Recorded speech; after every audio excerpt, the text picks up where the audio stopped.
یہ باب میں نے شروع کیا جس جگہ پر قرآن مجید کا نزول ہوا ہے، اللہ رب العزت نے اس جگہ کو ساری جگہ سے افضل قرار دیا، اور اعظام میں قرآن مجید کا نزول دل پر ہوا ہے۔ قرآن کہتا ہے وَإِنَّهُ لَتَنزِيلُ رَبِّ الْعَالَمِينَ نَزَلَ بِهِ الرُّوحُ الْأَمِينُ عَلَىٰ قَلْبِكَ لِتَكُونَ مِنَ الْمُنذِرِينَ۔ اللہ رب العزت نے قرآن مجید کا نزول آپ کے دل پر کیا ہے، نبی پاک صلی اللہ علیہ وآلہ وسلم سے کہا جا رہا ہے، یعنی مقصد یہ ہے کہ قرآن مجید کے لیے ظرف، مکان، جگہ، جسم میں جو ہے وہ کیا ہے؟ دل ہے۔ اس لیے دل کے متعلق حدیث میں آتا ہے ان فی الجسد لمضغہ اذا صلحت صلحت الجسد کلہ، جسم میں ایک ٹکڑا ہے، اگر وہ ٹھیک ہو جائے پورا کا پورا جسم ٹھیک ہو جائے گا، وَإِذَا فَسَدَتْ فَسَدَتِ الْجَسَدُ كُلُّهُ، اگر وہ ٹکڑا فاسد ہو جائے پورا کا پورا جسم فاسد ہو جائے گا۔ اس اعضاء کو، اس عضو کو بھی رب کائنات نے سارے اعضاء کا سردار قرار دیا۔ رب العزت مجھے اس وقت میں اس آیات اور اس حدیث مقدس کی صحیح تفسیر بیان کرنے کا اور سامعین کو صحیح طریقے سے سننے کا اور پر ہم سب کو ان باتوں پر عمل کرنے کی توفیق عطا فرمائے۔ اس آیت میں اللہ جل جلالہ نے ان لوگوں کو بشارت دی ہے جو قرآن مجید سنتے اور سناتے ہیں، اور قرآن مجید وہ کتاب ہے کہ جس مہینے میں رب نے نازل کیا، اللہ رب العزت نے اس مہینے کو سارے مہینوں کا سردار قرار دیا۔ جس رات میں اللہ رب العزت نے قرآن مجید کو نازل کیا، اس رات کو ساری راتوں کا سردار قرار دیا۔ جس نبی پر قرآن مجید کا نزول ہوا ہے، اس نبی کو سارے انبیاء علیہ السلام کا سردار قرار دیا۔ جو فرشتہ قرآن مجید کو لے کر آنے والا جس کا نام جبرائیل امین ہے، وہ سارے فرشتوں کا سردار۔ جہاں پر قرآن مجید کا نزول ہوا وہ سارے، چاہے وہ مقام ہو، جگہ ہو، وہ سارے جگہوں کا سردار۔ اس کے متعلق قرآن میں آتا ہے ان اول بیت وضع للناس للذی ببکۃ مبارکہ، اللہ رب العزت نے مکہ کو مبارک بنا دیا اس لیے کہ یہاں پر قرآن مجید کا نزول ہوا ہے۔ حدیث میں آتا ہے کہ جو شخص بیت اللہ میں ایک نماز پڑھے گا، اللہ رب العزت 1,00,000 کے برابر اسے ثواب عطا فرمائے گا۔ اسی طریقے سے مسجد نبوی قرآن مجید سے متعلق ہوئی، اللہ رب العزت نے اس کے نماز کو 50,000 کے برابر قرار دیا۔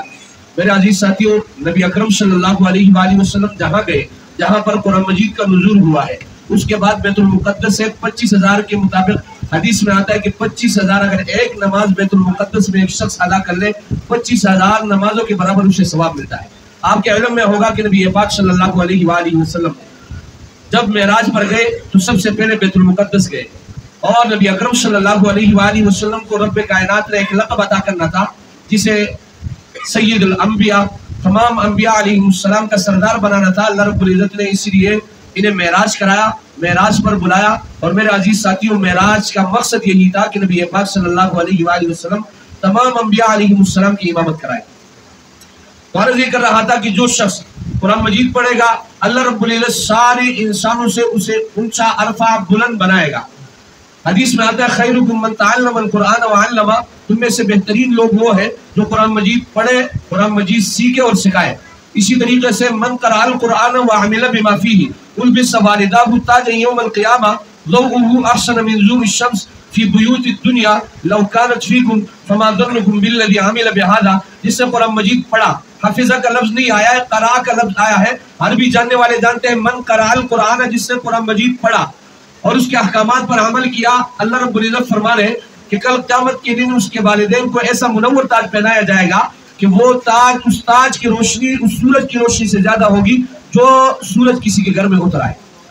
یہ تشبیہ روشنی میں ہے، گرمی میں نہیں ہے، یعنی روشنی چمک میں ہے، گرمی میں نہیں ہے۔ اگر سورج کے آپ قریب ہو جائے تو انتہائی گرم ہے، لہذا اللہ رب العزت ایسا منور تاج پہنائیں گے کہ وہ تاج اس سورج کی روشنی سے زیادہ منور ہوگا جو کسی کے گھر میں اتر آئے۔ میرے عزیز ساتھیوں، آپ کے سامنے ایک بات رکھ دوں، سورہ حج کی آیات ہے، قرآن مجید کہتے ہیں یا ایھا الناس اتقوا ربکم ان زلزلۃ الساعۃ شیء عظیم یوم ترونها تذہل کل مرضعۃ اما ارضعت وتضع كل ذات حمل حملها وترى الناس سكارى وما هم بسكارى ولكن عذاب الله شدید.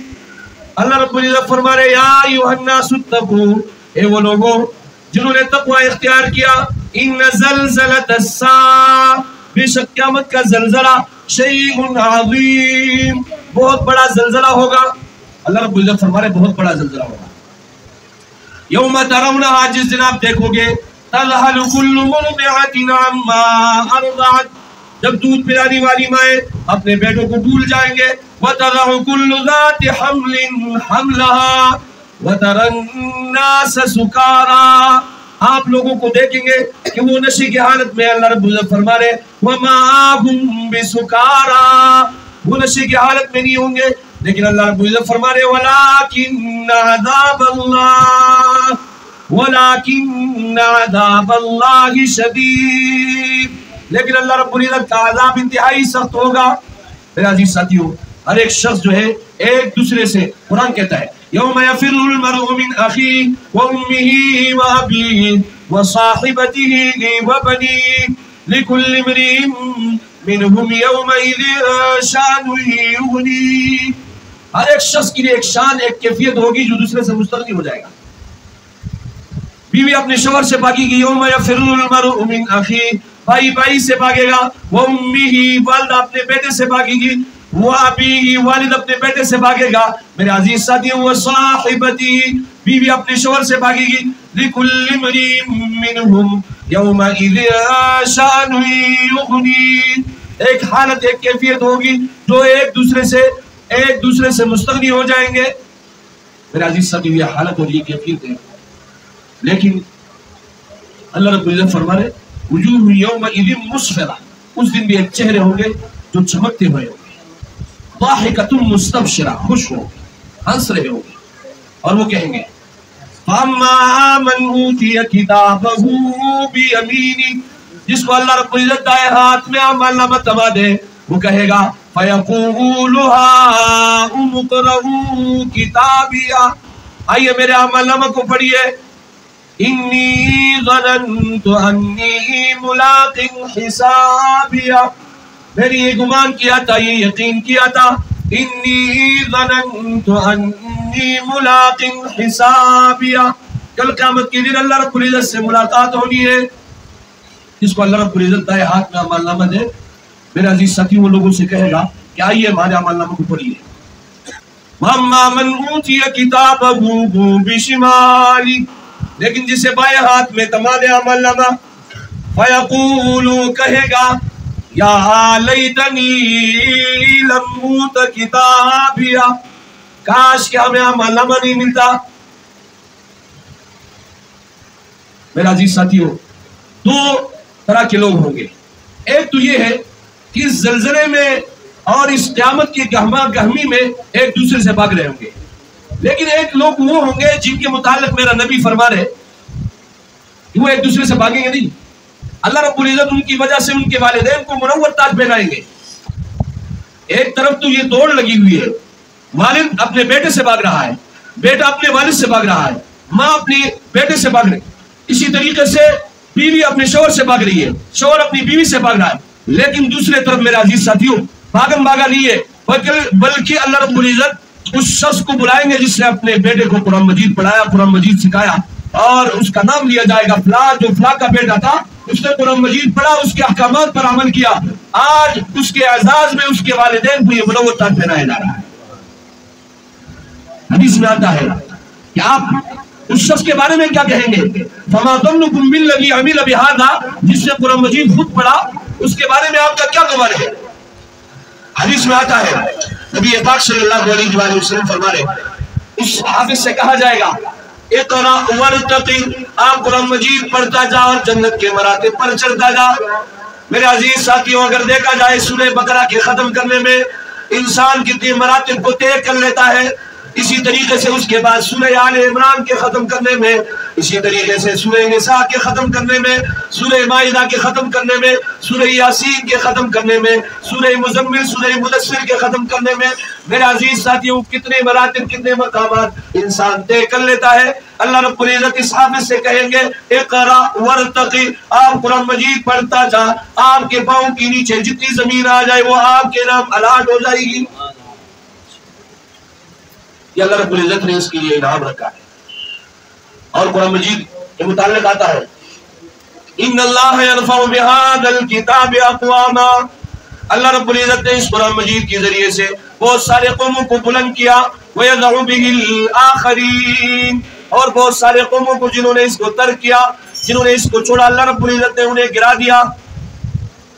مشرکین مکہ قوم قبیلے کے اعتبار سے بڑے لوگ تھے۔ نبی اکرم صلی اللہ علیہ وآلہ وسلم فرماتے کہ اللہ رب العزت نے نبوت کے لیے ہاشم کو چنا، اس کے بعد قریش کو چنا، اور اس کے بعد پھر مجھے چنا۔ وہی قریش والے، وہی بنو ہاشم والے، وہی لوگ تھے، لیکن جب قرآن مجید کو ترک کیا، قرآن مجید کو چھوڑا، قرآن مجید کے متعلق یہ کہنے لگے وقال الذین کفروا لا تسمعوا لهذا القرآن، مشرکین مکہ کہا کرتے تھے اس قرآن مجید کو مت سنیے، لا تسمعوا لهذا القرآن والغوا فيه لعلكم تغلبون، شور مچائیے شاید اس میں آپ غالب آ جاؤ۔ میرا عزیز ساتھیو، جب انہوں نے قرآن مجید کو ترک کیا، قرآن مجید کو چھوڑا، اللہ رب العزت نے انہیں وَيَضَعُ بِهِ الْآخَرِينَ میں ڈالا، سب سے زیادہ پستی میں ان کو گرا دیا۔ قوم قبیلے کے اعتبار سے بڑے، لیکن ایک شخص ہے جس کا نام بلال ہے، رنگ کے اعتبار سے کالا، قبیلے کے اعتبار سے حبشی، لیکن جب اس نے قرآن مجید کو سینے سے لگایا، نبی پاک صلی اللہ علیہ وآلہ وسلم معراج سے واپسی پر کہتا ہے بلال کیا عمل ہے، آپ نے کیا کیا ہے کہ آپ کے پاؤں کے آہٹ کو میں نے عرش معلیٰ پر سنا۔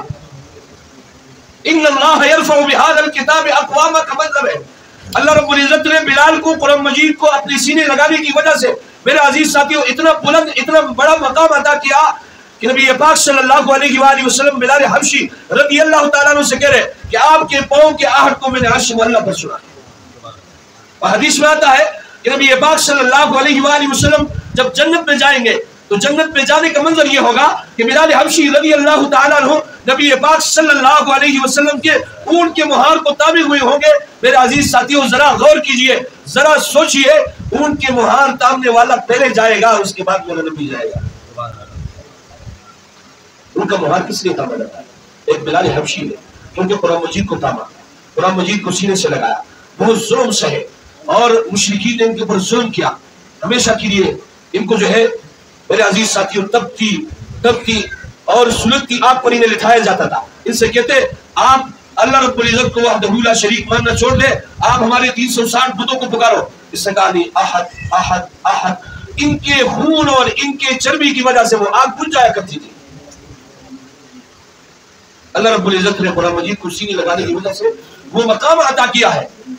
ان اللہ یرفع بہذا الکتاب اقواما۔ آج میرے عزیز ساتھیوں امت محمدیہ میں بہت سارے نام آپ فلحال سن رہے ہوں گے۔ کسی نے اپنے بیٹے کا نام ابو جہل نہیں رکھا ہے، کسی نے اپنے بیٹے کا نام ابو لہب نہیں رکھا ہے، کسی نے اپنے بیٹے کا نام شیبہ نہیں رکھا ہے، کسی نے اپنے بیٹے کا نام ابی بن خلف نہیں رکھا ہے۔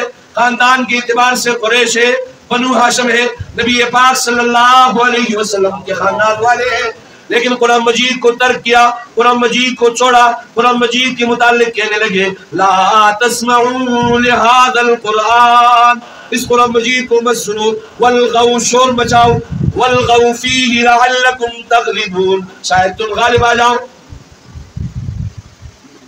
اللہ رب العزت فرما رہے حدیث قدسی ہے ان اللہ لا ينظر الى صورکم، اللہ رب العزت آپ کے نقش و نگار کو نہیں دیکھتے، بل ينظر الى اعمالکم، اللہ رب العزت آپ کے اعمال کو دیکھتے ہیں۔ اللہ رب العزت آپ کے اعمال کو دیکھتے ہیں، آپ کے دل کو دیکھتے ہیں۔ قرآن مجید کا نزول اس لیے ہوا، میرے عزیز ساتھیوں میں آپ کو بتاتا چلوں، یہ باب میں نے شروع کیا جس جگہ پر قرآن مجید کا نزول ہوا ہے، اللہ رب العزت نے اس جگہ کو ساری جگہ سے افضل قرار دیا، اور اعظام میں قرآن مجید کا نزول دل پر ہوا ہے۔ قرآن کہتا ہے وَإِنَّهُ لتنزیل رب العالمین نزل به الروح الامین علی قلبک لتکون من المنذرین۔ اللہ رب العزت نے قرآن مجید کا نزول آپ کے دل پر کیا ہے، نبی پاک صلی اللہ علیہ وآلہ وسلم سے کہا جا رہا ہے، یعنی مقصد یہ ہے کہ قرآن مجید کے لیے ظرف، مکان، جگہ، جسم میں جو ہے وہ کیا ہے؟ دل ہے۔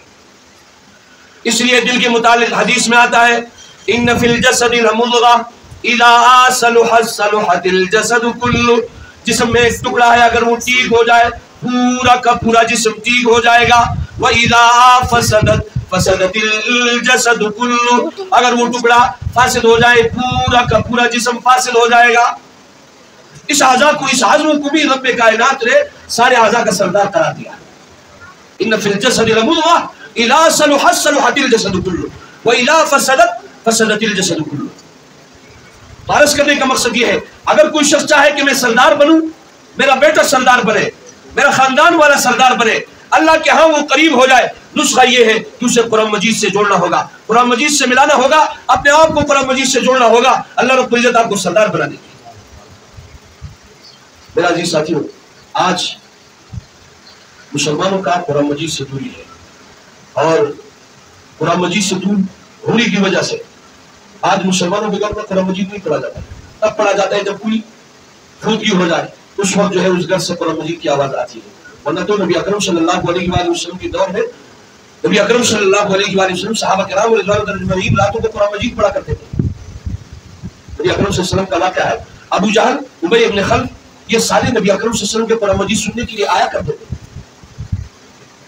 پھر ایک دوسرے کو ملامت بھی کرتے تھے کہ آپ تو اس کے بارے میں کہتے ہو لا تسمعوا لہذا القرآن، قرآن مجید کو مت سنو۔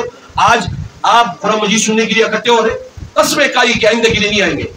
ایک نے دل میں سوچا کہ وہ نہیں آیا ہوگا لہذا میں چلا جاتا ہوں، دوسرے نے دل میں سوچا کہ وہ نہیں آیا ہوگا لہذا میں چلا جاتا ہوں، تینوں دوبارہ نبی اکرم صلی اللہ علیہ وسلم کے قرآن مجید سننے کے لیے اکٹھا ہو جاتے ہیں۔ باہر کے عرض یہ کر رہا تھا، قرآن مجید وہ کتاب ہے کہ جس کو جو شخص، جو انسان سینے سے لگائے گا، اللہ رب العزت اسے عرفہ اور بلند کرے گا۔ نبی اکرم صلی اللہ علیہ وآلہ وسلم کے صحابہ نے اپنے سینے سے لگایا، اللہ رب العزت نے بلند کیا، اللہ رب العزت نے عرفہ اور اونچا مقام عطا کیا۔ نبی اکرم صلی اللہ علیہ وآلہ وسلم کے صحابہ کے متعلق آتا، اگر ایمان لانا ہے صحابہ جیسے ایمان لاؤ، ہدایت یافتہ ہونا ہوگا۔ آج مسلمانوں پر ہر جگہ ظلم ہو رہا ہے، ہر جگہ مسلمانوں کو مارا جا رہا ہے، مسلمان ہر جگہ پس رہے۔ فلسطین کو دیکھیے میرے عزیز ساتھیوں، صحابہ کرام رضوان اللہ اجمعین کا دور یاد آتا ہے، یہی فلسطین تھا۔ عمر بن خطاب رضی اللہ تعالیٰ عنہ کے دور میں اس فلسطین کو کیسے فتح کیا گیا؟ لوگ کہتے ہیں آج اعمال کیا ہے، عمل کو چھوڑو، عمل سے کچھ نہیں ہوتا ہے۔ نہیں میرے عزیز ساتھیوں، ساری چیزیں اعمال سے ہوتے ہیں، عمل سے زندگی بنتی ہے، جنت بھی جہنم بھی، یہ خاکی اپنی فطرت میں نہ نوری ہے نہ ناری ہے، ساری چیزیں عمل سے بنتی ہے۔ صحابہ کرام رضی اللہ اجمعین کا عمل تھا۔ مدینہ کی زمین پر زلزلہ آیا، حضرت عمر بن خطاب رضی اللہ تعالیٰ عنہ نے پاؤں سے ٹوکر مارا اور کہا رک جا، میں نے آپ پر انصاف نہیں کیا، کیوں ہل رہی ہو؟ اس کے بعد تاریخ گواہ ہے، آج تک زلزلہ نہیں آیا۔ دریائے نیل نے سرکشی اختیار کی، گورنر نے امیر المومنین کو خط لکھا کہ امیر المومنین یہاں پر قاعدہ قانون یہ ہے کہ دریائے نیل جب رک جاتا ہے اس میں ایک خاتون کو ڈالا جاتا ہے، اس کے بعد یہ روانہ ہوتا ہے۔ عمر بن خطاب رضی اللہ تعالیٰ نے ایک رکعہ لکھا اور اس رکعے میں یہ لکھا بسم اللہ الرحمن الرحیم من جانب امیر المؤمنین عمر بن خطاب، اور پھر لکھا اگر آپ دریائے نیل اللہ کے حکم سے چلتے ہو تو چل، ورنہ اگر سرکشی کر دو آپ کی کوئی ضرورت نہیں ہے۔ اور قاصد کو رکعہ دیا اور کہا دریائے نیل کے حوالے کر دینا۔ وہ رکعہ جب اس دریائے نیل کو ملتا ہے، جب سے وہ روانہ ہوا ہے آج تک چلا جا رہا ہے، یہ عمل ہے۔ پہاڑ سے آگ نکل آیا، تمیم داری رضی اللہ تعالیٰ عنہ سے کہا گیا کہ اس آگ کو دھکیل دو، ہاتھ سے تمیم داری رضی اللہ تعالیٰ عنہ نے اس آگ کو دھکیل دیا۔ فلسطین کی بات میں کر رہا تھا، یہودیوں نے عبیدہ ابن جراح رضی اللہ تعالیٰ عنہ سے ڈیمانڈ اور مطالبہ کیا کہ آپ اس وقت تک ہم فلسطین آپ کے حوالے کریں گے جب آپ کا امیر المومنین ہم سے مذاکرات کے لیے آئے، ہم سے مذاکرات کریں۔ امیر المومنین کے پاس خط بھیجا گیا کہ امیر المومنین یہاں پر ڈیمانڈ اور مطالبہ ہو رہا ہے۔ امیر المؤمنین نے ایک اونٹ لیا، ایک غلام کو لیا، کتنے میل مربع میل پر ان کی حکومت ہے، آدھی دنیا پر ان کی حکومت ہے، لیکن یہ نہیں کہ بڑے لاؤ لشکر، بڑے گھوڑے، بڑے اونٹ، ایک غلام۔ ہمارے چھوٹے سے ملک کی جب وزیر اعظم کو بلایا جاتا ہے، مذاکرات کیے جاتے ہیں، کیا ہوتا ہے؟ ساری جو ہے دنیا کے اس کو سر پر اٹھا لیتے، کون آ رہے جناب والا آ گئے۔ حضرت عمر بن خطاب رضی اللہ تعالیٰ عنہ یہودیوں کے ساتھ مذاکرات کے لیے فلسطین آ رہے ہیں۔ عبیدہ ابن جراح رضی اللہ تعالیٰ عنہ نے آگے جا کر ان کا استقبال کیا اور عرض کرنے لگے، امیر المؤمنین میں نے آپ کے لیے ایک جوڑا تیار کیا ہے، امیر المؤمنین اس جوڑوں کا آپ تبدیل کیجئے جو آپ نے زیبتن کیا ہے۔ امیر المؤمنین غصہ ہوئے اور فرمانے لگے، اعزنا اللہ بالاسلام۔ عبیدہ ابن جراح، آپ کو ہوا کیا ہے؟ ہمیں اللہ رب العزت نے کپڑوں کے ذریعے سے عزت نہیں دی، ہمیں اللہ نے عزت اسلام کی وجہ سے دی ہے، یہی کپڑے پہن کر جا کر میں مذاکرات کروں گا۔ امیر المؤمنین کے کپڑوں میں 12 پیوند، کتنے 12 پیوند۔ اور جب یہودیوں کے پاس پہنچا، بھاری غلام کیے ہیں، میرے عزیز ساتھیوں، اپنے غلام کے ساتھ بھاری مقرر کی تھی، اتنی میل میں اون پر سفر کروں گا، اتنی میل آپ نے سفر کرنا ہے۔ جب یہودیوں تک پہنچا، بھاری غلام کی تھی، غلام اون پر بیٹھا ہوا ہے، امیر المؤمنین نے اون کا مہار تاما ہوا ہے۔ یہودیوں نے پوچھا، بتائیے اس میں سے امیر المؤمنین کون ہے؟ انہیں جواب دیا گیا جس سے اون کا مہار تاما ہوا ہے۔ کہا یہ چابی لے لو، ہم نے اپنی کتابوں میں لکھا دیکھا ہے کہ اگر ایسا امیر المؤمنین جب وہ بیت المقدس پہنچے، اونٹ کی سواری اس کے غلام کی ہو اور اونٹ کا مہار تاما ہوا ہو، جس کے کپڑوں میں 12 پیوند ہو، کبھی بھی آپ اس کو جو ہے شکست نہیں دے سکتے ہو۔ چابی دے دی۔ آج میرے اور آپ کے بارے میں بھی طارق جمیل صاحب نے ایک کارگزاری سنائی، فرمانے لگے غزہ کے پٹی پر ہمارا تشکیل ہوا، کہا مجھ سے پوچھا، مجھ سے سوال کیا جانے لگا کہ آپ کی جمعے اور فجر کی تعداد برابر ہے؟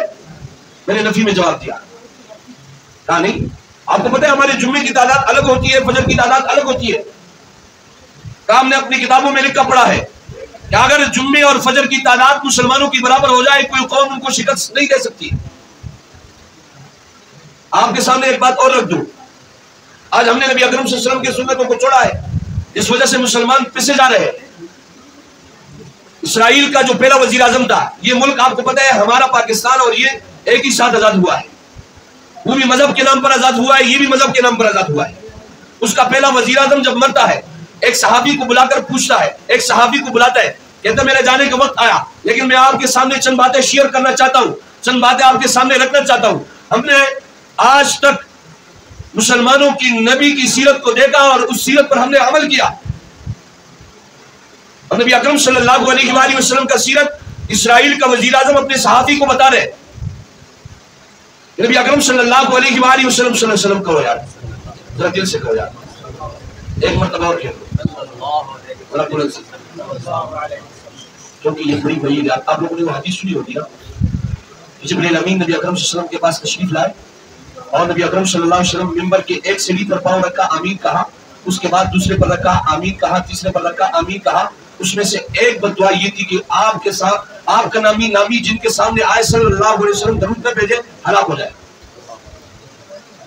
نبی اکرم صلی اللہ علیہ وسلم نے آمین کہا ہے۔ تو عرض یہ کر رہا تھا کہ یہ صحابی کو بلا کر اپنا وصیت لکھوا رہے، کہا ہم نے مسلمانوں کی نبی کی سیرت سے یہ بات اخذ کی کہ جب نبی اکرم صلی اللہ علیہ وآلہ وسلم دنیا سے پردہ فرما رہے، نبی اکرم صلی اللہ علیہ وآلہ وسلم کے پاس پکانے کے لیے کچھ نہیں تھا اس وقت، لیکن لڑنے کے لیے 9 تلواریں میرے نبی کے پاس موجود تھی۔ کتنی تلواریں؟ کہا ہم نے نبی اکرم صلی اللہ علیہ وسلم کی سیرت کو دیکھا کہ کھانے، روٹی، کپڑا، مکان سے زیادہ اہم چیز جو ہے وہ اسلحہ ہے، اس لیے نبی پاک صلی اللہ علیہ وآلہ وسلم جب دنیا سے تشریف لے کر جا رہے، ان کے پاس 9 تلواریں لڑنے کی، حالانکہ 2 سے بھی لڑا جاتا ہے، 3 سے بھی لڑا جا سکتا ہے، 4 سے بھی لڑا جا سکتا ہے، لیکن نبی پاک صلی اللہ علیہ وسلم اپنی امت کو درس دے رہے، سبق دے رہے، سمجھا رہے کہ آپ نے دشمن کے مقابلے میں ایک قوت جمع کر دی ہے۔ قرآن بھی کہتا ہے وَأَعِدُّوا لَهُم مَّا اسْتَطَعْتُم مِّن قُوَّةٍ وَمِن رِّبَاطِ الْخَيْلِ تُرْهِبُونَ بِهِ عَدُوَّ اللَّهِ وَعَدُوَّكُمْ آپ واعدوا تیار کیجئے مستطاعتم جو آپ کی قوت ہے آپ کی طاقت ہے من رباط الخیل گھوڑوں میں سے ترہبون به عدو اللہ وعدوکم اس کے ذریعے سے آپ روک ڈالیں گے آپ اپنے دشمنوں پر اور اللہ کے دشمنوں پر. وہ ہمارے نبی کے احکامات پر وہ عمل کرنے لگے. آپ کو پتہ ہے برطانیہ میں کیا چل رہا ہے؟ عمر لا چل رہے کیا چل رہے؟ جھوٹ بول لو ہاں یہ مجھے آپ لوگوں نے بتایا. وہاں پر نبی اکرم صلی اللہ علیہ وآلہ وسلم کی سیرت کو لے کر نبی پاک صلی اللہ علیہ وآلہ وسلم کے احکامات کو لے کر ان کو چلایا جا رہا ہے اور اس سے سبق سیکھ رہے غیر مسلم اس سے سبق سیکھ رہے. اور میں آپ کو بتا دوں البیہ کیا ہے. آج افسوس کی بات یہ ہے میں کراچی میں جہاں گھومتا ہوں خصوصاً رمضان مبارک کی راتوں میں جب دیکھتا ہوں افسوس ہوتا ہے اور دل کو انتہائی تکلیف ہوتی ہے. وہ کیا ہے کہ اس راتوں کے متعلق میرا نبی فرمان ہے تحروا لیلۃ القدر فی العشر الاواخر من رمضان. آپ لیلۃ القدر کو تلاش کرو رمضان المبارک کے مہینے میں کہ آخری عشرے میں رمضان المبارک کے آخری عشرے میں لیلۃ القدر کو تلاش کرو. لیکن یہاں پر ہوتا کیا ہے سارے محلے میں آپ گھومیں کرکٹ کھیلی جا رہی ہوتی ہے. اگر کچھ رہ جاتے وہ چکے میں مصروف ہو جاتے کچھ رہ جاتے وہ تاش میں مصروف ہو جاتے اس سے رہ جائے پھر موبائل جو ہے نا اٹھا کر اس میں مصروف ہو جاتے. یہ کیٹیگری ہے میرے عزیز ساتھیوں. میں آپ کو بتاؤں اسرائیل جو کہ آج ہمارے مسلمانوں کو مار رہے فلسطین کے مظلوم مسلمانوں کو شہید کر رہے آج ان کی کرکٹ کا ٹیم نہیں ہے. آپ لوگوں نے سنے کہ اسرائیل نے کسی ملک سے جو ہے کرکٹ ہاری ہے؟ نہیں ہے ان کی کرکٹ کا ٹیم نہیں ہے. ان کے ہاں قانون یہ ہے ہمارے ہاں قانون یہ ہے کہ 18 سال کا ہو جاؤ تو آپ شناختی کارڈ بناؤ. ان کے ہاں قانون یہ ہے کہ 18 سال کا ہو جائے چاہے مرد ہو یا خاتون ہو اس نے اپنی حکومت کے ساتھ 2 سال تک فوجی ٹریننگ حاصل کرنی ہے. پاکستان میں فوجی ٹریننگ 6 ماہ کی ہے وہاں پر فوجی ٹریننگ کتنے سال کی ہے 2 سال کی ہے. وہاں قانون یہ ہے چاہے مرد ہو یا زن ہو اس نے 2 سال تک فوج کے ساتھ ٹریننگ حاصل کرنی. مسلمان کے خلاف اس نے استعمال ہونا ہے. میرے اور آپ کی یہ قانون یہ ہے کہ آپ 18 سال کے ہو جائے تو میرے عزیز ساتھی شناختی کارڈ کرو. وائی ناکامی متاع کارواں جاتا رہا کارواں کی دل سے احساس زیارہ جاتا رہا. قافلوں کو لوٹا گیا نا دشت و بیاباں میں. اب آگے چلے گئے ہنس رہے ایک دوسرے کو دیکھ کے جیسے میں ارشد بھائی کو دیکھ کے ہنس رہا ہوں وہ ایک دوسرے کو دیکھ کے ہنس رہے بھائی کیا ہوا آپ تو لوٹے گئے نا. اب لوٹنے کے بعد اس لوٹنے کا تو احساس ہونا چاہیے نا. نہیں وہ احساس بھی نہیں. میرے عزیز ساتھیوں کی راہ بمیری ترکستان میں رہی.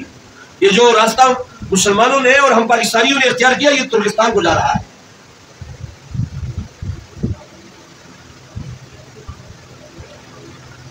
تو اس راستے کی طرف اگر ہم جائیں گے تو یہ ترکستان کو جائے گا یہ بیت اللہ کو نہیں جائے گا.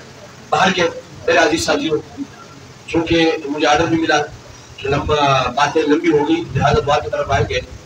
اب حضرات سے درخواست ہے کہ فلسطینی مظلوم مسلمانوں کے لیے اسی طریقے سے جو اسرائیل پر ظلم کر رہے ہیں اور اپنے اس خستہ حالی کے لیے جو ملک ہم نے حاصل کیا